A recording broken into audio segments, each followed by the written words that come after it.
From South Carolina Public Radio, this is the South Carolina Lede. I'm your host, Gavin Jackson, and this episode was recorded on February 16th, 2026 from South Carolina Public Radio Studios here in Columbia. You're going to want to listen to the wind down. Why? To hear what I went through just to be here for you. Right. On this episode of The Lede, we sit down with Senate Minority Leader Brad Hutto and House Minority Leader Todd Rutherford, and we talk about the legislative session so far and what these two Democrats hope to accomplish in a Republican supermajority Statehouse. Speaking of two big Democrats, there are two big national ones heading to the Palmetto State later this month. And if you want to stay up to date with the latest news throughout the week, check out the Statehouse Gavel at scetv.org/thegavel, where Tuesday through Friday, Mylon Schechter and myself bring you recaps, previews, big and small Statehouse moments, meeting schedule highlights, photos, videos, and more. Did you guys get all that? I'll be incorporating some of that into the pod, don't worry. But you can find that at scetv.org/thegavel. And you can find us in the wind down section where we want to hear you, 803-563-7169. Sound off, rise up, give us a shout, give us some additional parenting tips for AT and his children. You can also weigh in on the Statehouse session, avocado ripening sessions. There's so much going on, guys. Give us a shout. We need the mundane, please. 803-563-7169.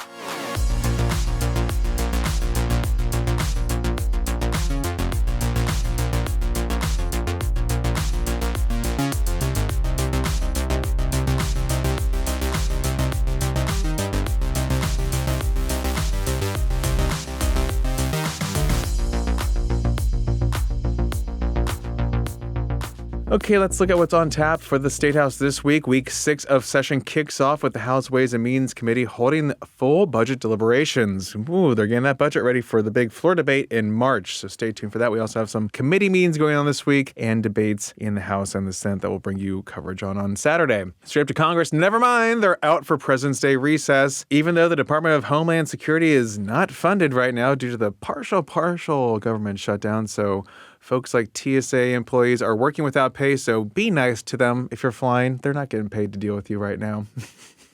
So earlier in January, we heard from House and Senate Republicans who hold supermajorities in their respective chambers. And after some tricky scheduling, which has been compounded by wild legislative calendars and commitments, we were able to sit down with Senate Minority Leader Brad Hutto and House Minority Leader Todd Rutherford for a wide-ranging interview on This Week in South Carolina. The benefit of talking to folks 5 weeks in compared to the start of session is that we can talk about some of those contentious debates that we've already seen and preview what to expect in the coming weeks. Now, I started the conversation by asking Senator Hutto what priorities he wants to see advance this session. Well, we care about the average guy's ability to afford living right now. I mean, affordability, we hear it on the national level, but it's true here as well. Every year I come to Columbia, I will tell you that I can't find a better reason to come than education. I mean, it all starts in the classroom, and we want to make sure that we have the highest quality, well-paid public school teachers we can have for our students. So I hope that this year we'll focus on education and continue to put the spotlight on that, particularly education in rural areas. Healthcare is a concern. When I grew up in South Carolina back in the 60s and 70s as a young person, every town had a doctor, every county had a hospital. That's not true now. People are having to drive miles and miles to get health care, and so we're adding telehealth more robustly. We're trying to expand the scope of practice for nurse practitioners, physicians' assistants. And then the economic development, making sure that we're recruiting high-quality jobs particularly to rural areas. Mm-hmm. And it seems like some of those things are moving in the right direction, too. When you look at either removing the certificate of need restriction, do you think that's helped improve healthcare access and what we're seeing with some of these bigger groups? Well, it's not going to be long before there are probably like 4 hospital systems in South Carolina the way things are going. But as long as we have the rural hospitals out there, I know some of them are now run by Prisma, some of them are now run by MUSC. That doesn't concern me so much as that they stay open. In the counties I represent, Bamberg no longer has a hospital, Barnwell no longer has a hospital, but they do have a 24-hour emergency room. And so in things like stroke, car accidents, snake bites, time is of the essence. You can't live 60 miles away from the nearest hospital. And so we want to make sure that access is available. Representative Rutherford, tell me about what you want to see in the House with the Democrats and what you all are trying to do. I know that you all are both minority parties here, but what can you get done so far this session? Well, it's very similar. We are focused like a laser beam on affordability. The Republicans have truly ignored it. They believe that only the rich need to survive in South Carolina, and they are emblematic of that in their legislation. That's all we've been talking about so far is abortion. Then we moved on to hemp-derived drinks.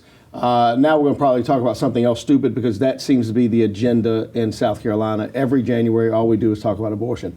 We need to focus on those things that ordinary South Carolinians are dealing with, like their ability to afford food, ability to afford medicine, and their desire to get a job that pays more than the one that they have now. And that's where Democrats are focused. And Todd, when you talk about that, can you tell me how you work with Republicans? I mean, I know there's differences on policy and other issues, but when it comes to affordability, that should be something that crosses both the aisles.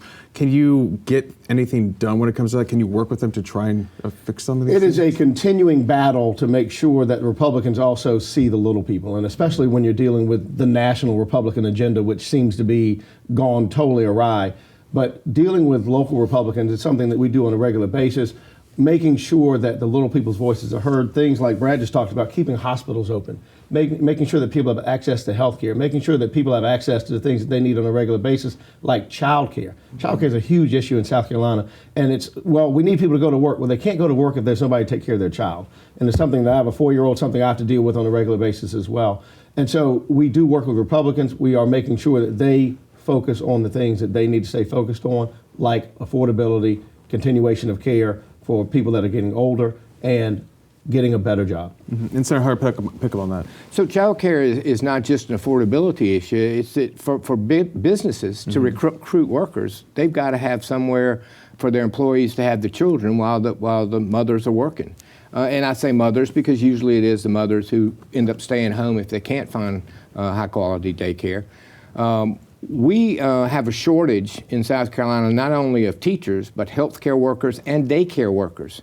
And so we've got to make sure that if we're going to continue to grow the economy, and we got Scout Motors coming here, 4,000 jobs. We're not going to be able to have 4,000 jobs if we don't have daycare for some of the workers that are going to get jobs in that factory. Mm-hmm.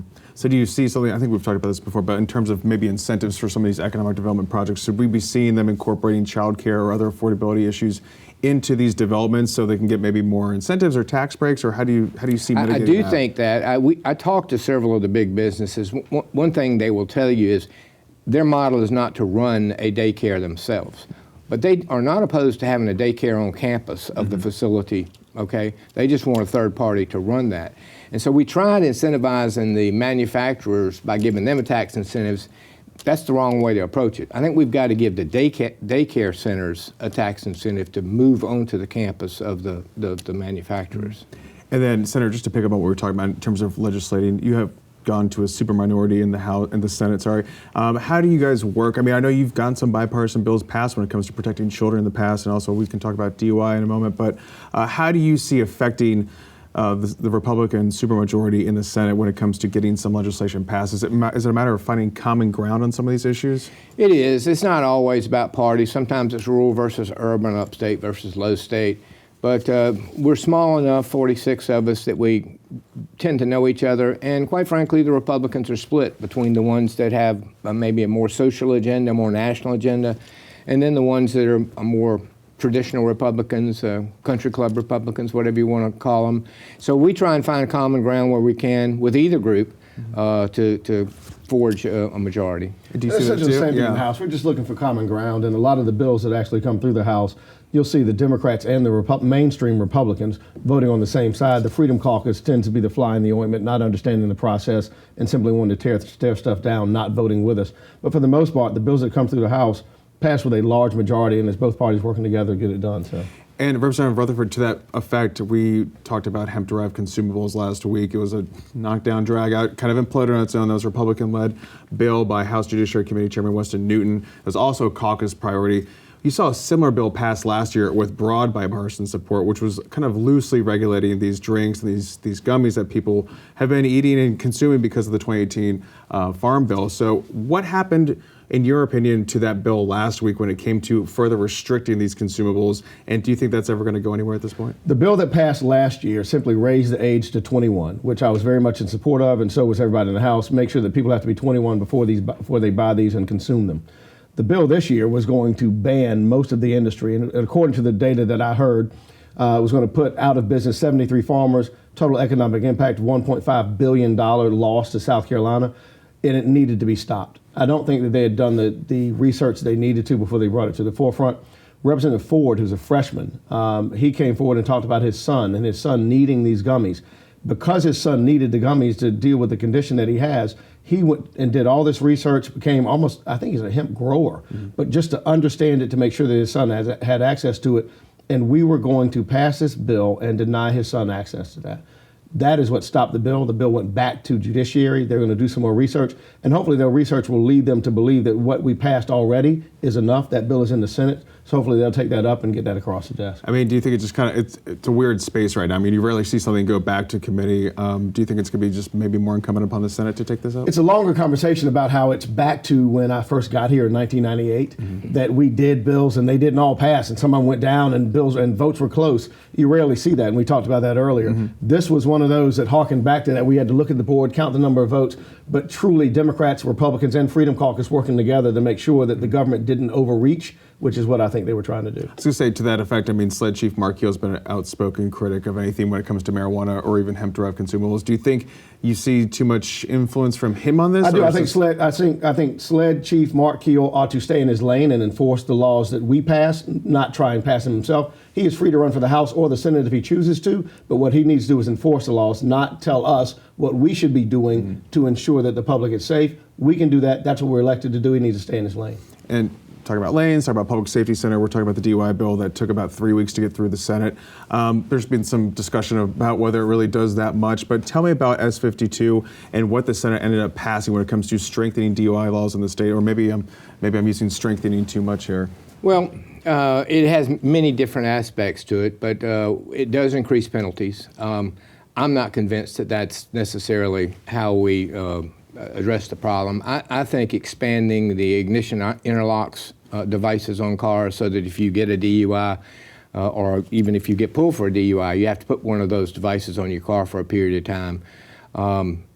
We've had that interlock system in place for several years, and the number of deaths have gone down. So I think it's starting to work. It'll probably work more as more people are required to put those on. Just taking away people's license, guess what? They're just going to drive without a license. I mean, it's not like we have, in my county, in Orangeburg, I think we maybe have 2 Uber drivers. I mean, you know, we don't have a public transportation system. So when you're in a rural area, you have to drive to get where you're going. And I want people to drive legally. I want them to drive with licenses. But if the idea is we're just going to take away everybody's license and that's going to stop it, I don't believe that works. And Senator Hutto already talked about the areas that he represents and the loss of hospitals. So when people get in an accident, they don't have immediate access to care. That's one of the things that raises our death rate. It is not necessarily DUIs the way that everybody would have you believe. Toughening DUI penalties is something that we've been doing since I got here again in 1998. And if it has not worked, it is because the toughening the penalty is not going to fix anything. We need other ideas, and interlock is a great idea, figuring out how people can tell whether they should be driving or not.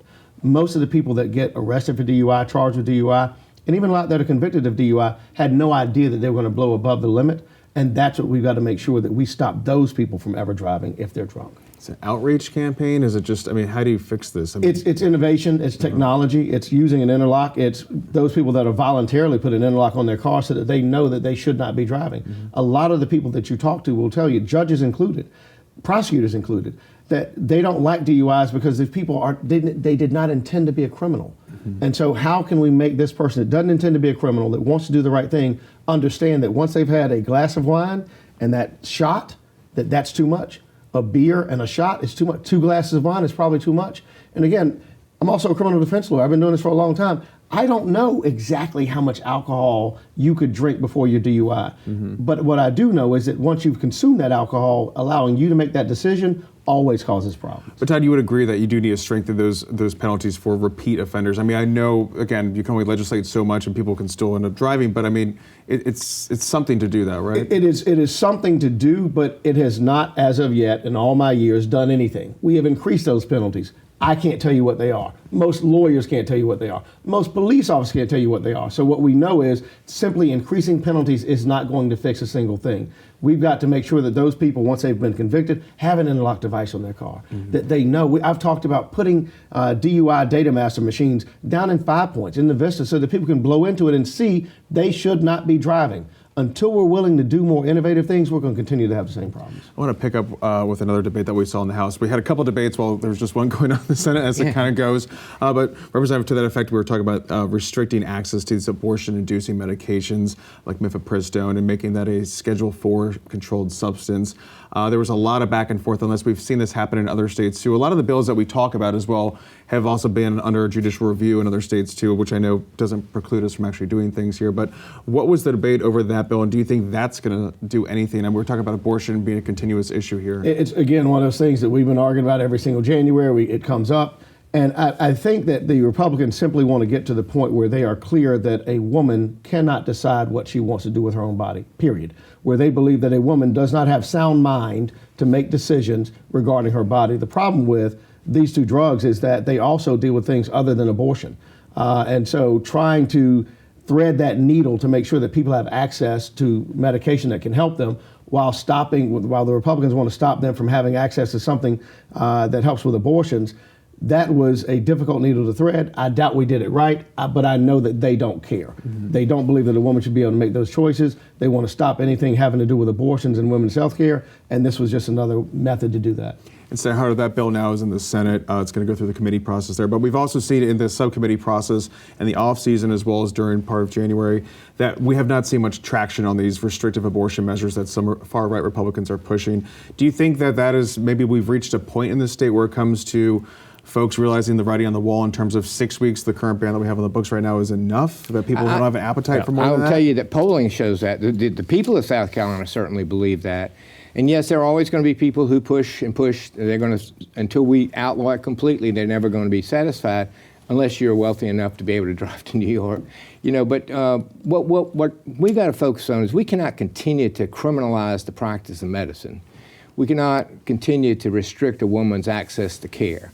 What it really is now with the 6-week ban, it's really now about the ability for women to have the right to good quality health care in that area. We got plenty of counties in South Carolina that don't even have OBGYNs. We should be focusing on that rather than restricting these medications. Do you see that being a bill that goes well, as you know, we did take up an abortion bill in committee hearings in the Senate and in the off session, and it didn't even get out of subcommittee. So I don't know that that'll have a lot of traction in it. Senator Hutto mentioned polling, and that's one of the things that I think we've gotten away from is doing what the people of South Carolina sent us down here to do. If we listened to polling, we'd have medical marijuana. If we listened to polling, we would at least have gambling on your phones because people are doing it anyway. People are marching to the beat of their own drum more than they ever have. They're in their own silos. They're gambling on their phones. They are using gummies because they think that's the closest thing to medical marijuana. We have to, as a state, make sure that we're responsive to the people and not dictating from above what the people are going to do. But Representative, to that effect, I mean, are you worried about gambling? I mean, to see how that works and how that affects people. I mean, it's always a difficult thing to talk about, especially when you're talking about a full-blown casino or actually just on your phone, in terms of people maybe not even have enough money to afford the basic things. Should they actually be spending money on gambling? Not that we should tell people what to do, essentially, but... And that's the crux of it. Yeah. It is not our job to tell people what to do. They right now can gamble on their phones. They right now can go into the predictive markets if they want to and do all sorts of predicting. They can bet in the stock market. People do what they want to do in this day and age more than they ever have. The problem is that the government has to recognize that, legalize those choices, and allow people to have freedom. And in South Carolina, we're restricting people's freedoms. The Republicans are restricting people's freedoms more than they ever have. You can watch that full interview and much more of our news content at youtube.com/@SCETV News.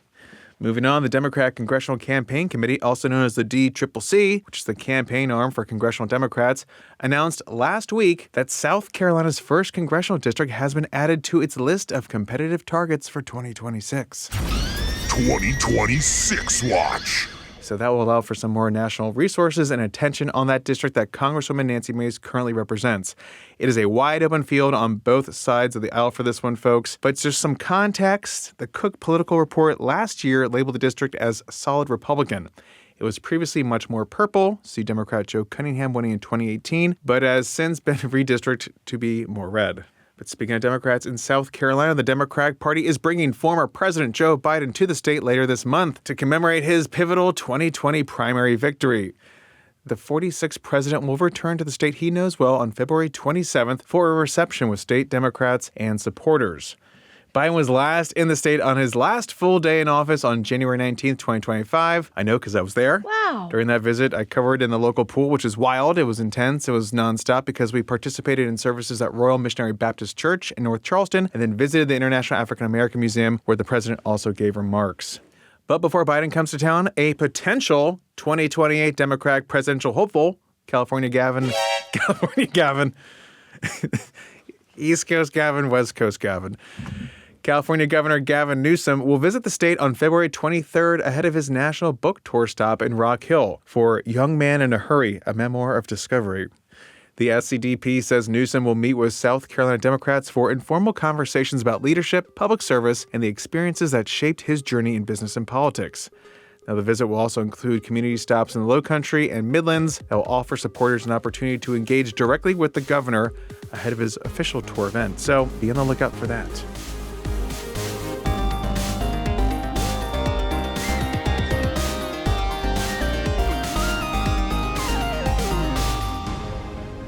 Welcome to the Wind Down section, our little break from the news. We're glad you're here, along with A.T. Shire, lead podcast producer. Hello, A.T. Hello, Gavin. There's a huge update on the state of your body, the state of Gavin's state. We'll get to that, but we do have a call, and it is a returning mystery caller. Oh. I don't know if he clarifies who he is, but he does clarify one thing. And so if you're ready to get to it, Gavin. Yes, let's hear it. Hey, Gavin and friends. It's a mystery caller. Loved last week's episode and appreciate the answer on the Freedom Caucus. Gavin, in your experience dealing with all of these candidates, I'm always very fascinated what it's like to report on them. Are there certain candidates that are more available than others? Obviously, you can't tell us if you have favorites, but what is it like interacting with them as a representative of the media? Thanks. Can't wait to hear the episode. Take care. All right, mystery caller. Thanks for calling back and keeping the mystery alive. Mystery's alive, and I got friends, friends. this time. Got friends this time. So we clarified that Gavin is favorite from this mystery caller. Very thinks out the spooky reference vibe right there. Yeah. Okay. Okay. Keep going, Gavin. Oh, yeah, but you're talking about candidates and accessibility. I think for the most part, like, I guess it's difficult. So I'm like thinking like, okay, like House and Senate members, pretty easy to talk to. Like you're talking about Senate Majority Leader Shane Massey. You know, you can grab these guys. They're very aware, like House Speaker Merle Smith, like. You're talking to Hutto in this episode? Yeah, you hear me talking to those guys too. It's like, we can get them. Sometimes it's a little bit more cumbersome just based on scheduling, but accessibility and like connectivity, it's pretty straightforward. It's pretty easy. I think if if you're a listener to this pod, you'll know that Gavin is always asking for a mult box. Yeah. He's asking for risers so they can get camera angles. He's asking for, hey, send me an email that you're having an event, you know? Yeah. All of these are symptoms of how you treat all these people. And so, like, if you have a candidate who, on either side of the aisle, does all these things, you're going to like being around them. Yeah, I mean, it's honestly like keep the press happy and like not that we're going to give you favorable attention because of that, but like your coverage will be better by the sheer fact that we will be able to see you. You're going to have great pictures of you and you're going to sound great. And that's what these events are for. Yeah. At the end of the day, it's a press event. So exactly. Like, if you don't have a mult box, which gets me the audio so that AT doesn't yell at me because you guys are like, oh, I can't hear anything because it's so bad. I dress them down, folks. And like, or if I'm at an event and I'm on a riser, but I can still see the tops of people's heads. You're not really the candidate. Your pictures are not going to look great. That's not on me. Yeah, no. But I will say, too, like, going back to the presidential campaign trail covering Nikki Haley, like, her people were good, too, because they let you get close. And I will say being able to get close to someone for photos and for interactions, like, that makes it better.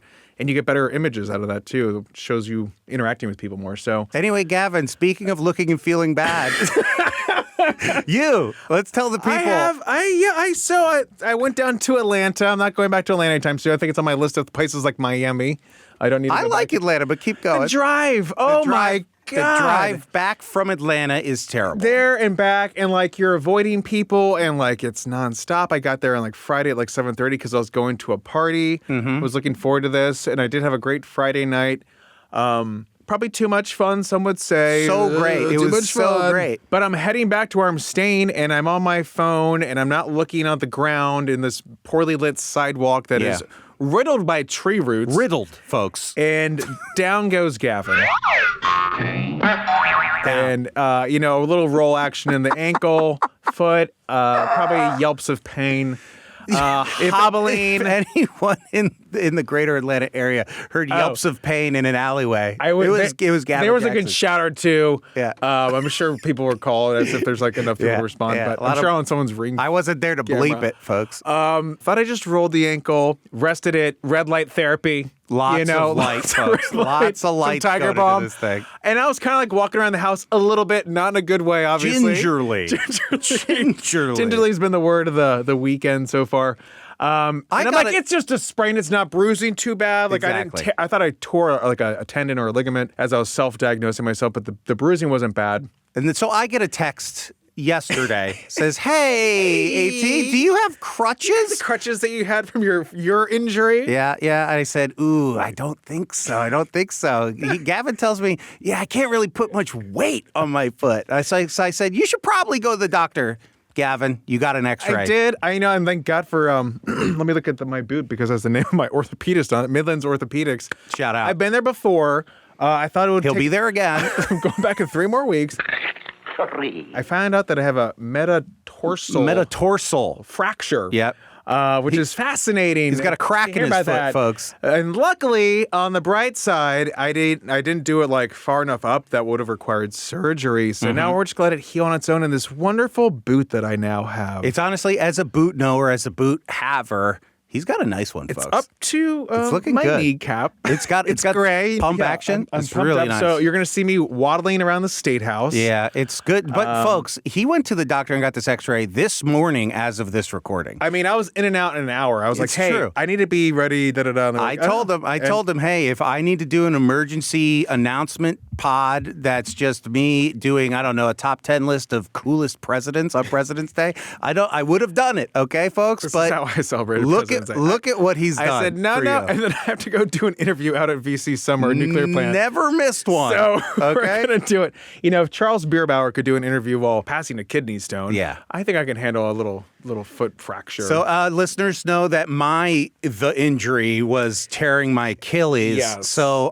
Gavin, this is the injury, no uppercase letters. yeah, I think we're, again, like if it was the surgery, Yeah. totally would have been the This injury. could be the injury of your life, and if it is, I think you're lucky. I hope it's, I mean, this is my first broken anything, actually. You can't say it anymore. You're Sully. I know. You're oh no my good God, anymore. now it's hitting. Your gold star status gone.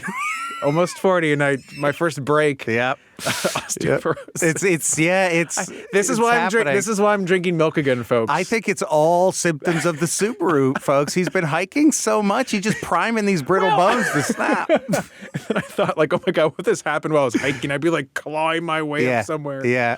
Because I didn't have any crutches, so I had my hiking poles. I'm walking into the doctor's office with my pole. Amazing. I wish I could have seen. I wish he asked me for a ride. I told my Golly. PA, and I was like, so, like, if I drink more milk, can we hasten this recovery? I grew up in the 90s, folks, okay? I hear a lot about She's bones and milk. She's like, I'll see you in 3 weeks for your checkup. I'm like, okay. So no. Mm-hmm. Okay. How much red light do I need to put on this puppy? Yeah, what other colors of light does it need? Anyway, folks, don't break our hearts, and please call, okay? Share your injuries, share your humility with us in the wind down section. I'm so pleased that you made it into work. Anyway, Gavin. Work was my number one priority. Please say the outro and credits. That's a good little worker bee. Will I be able to work? I could take a whole month off if I wanted to, but I won't. I'm going to work for you. So show us your appreciation by calling 803-563-7169. You can also send me little things, 1041 George Rogers Boulevard, little bones or Boot adornments. give me some giblets for my boots. You can always stay up to date with the latest news at SCETV.org and SouthCarolinaPublicRadio.org, and don't forget to support your local newspapers. The South Carolina Lede is a production of South Carolina Public Radio. Our producer is A.T. Shire. Amy Crouch is our supervising producer. Sean Birch is our executive producer. This podcast is produced with support from PRX and is made possible in part by a grant from the John S. and James L. Knight Foundation, as well as listener contributions to the ETV Endowment of South Carolina. For the South Carolina Lede, I'm Gavin Jackson. Be well, South Carolina. 127 hours style. But again, like, I could hop one bad hop. Oh, no. I could hop. But I've been on the trail before. One bad hop. And you hop straight to the grave. Then I'm done. Then I'm like, the vultures are circling.